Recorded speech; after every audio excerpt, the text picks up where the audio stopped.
Finally tonight, some good news. An appeals court in California has upheld a state law barring arbitration clauses for employees in the state.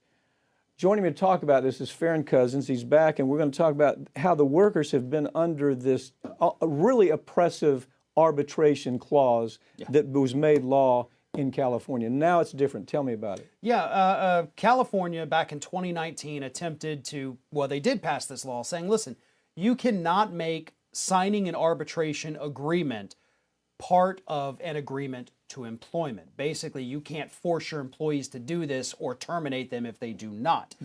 Great law, and it's something we need more of here in the U.S. And then, of course, it was challenged in court. An injunction was placed on it, could not be enforced for 2 years up until now, where the judges at the Ninth Circuit have finally said, okay, yes, you cannot require the arbitration clause as a condition of employment.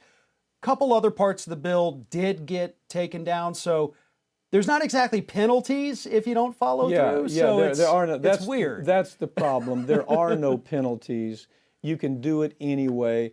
I suppose the only way that you can that you could come at this with a civil suit, that you'd make the argument that the government is not fining anybody when they do this wrong, but you could still manifest a civil suit in this case. That's really where this lands. The real story to me, though, is how upside down the labor courts are to begin with. This starts at the very lowest level at labor courts. They've been controlled by corporate America for so long, right? They really have, and it goes to both Republican appointees and Democratic appointees. Oh, yeah. It's no Obama had many of his labor rules actually overturned by his own appointees when he was trying to get people mandatory overtime pay, all kinds of leave time. His own judges said, nope, we're not doing it. We're going to rule with the corporations. These great people's judges that Obama appointed, they're awful. They're the worst of the worst. Farron, thank you for joining me, okay? Thank you.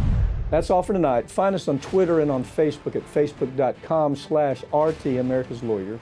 You can watch all RT America programs on DirecTV channel 321 and also stream them live on YouTube. Be sure, check out RT's new portable app where you can watch all of our favorite programs. I'm Mike Papantonio, and this is America's Lawyer, where every week we tell you the stories that corporate media is terrified to tell. They won't tell them because their advertisers don't allow them to tell them. And because of their political involvement, it doesn't permit it either. Have a great night.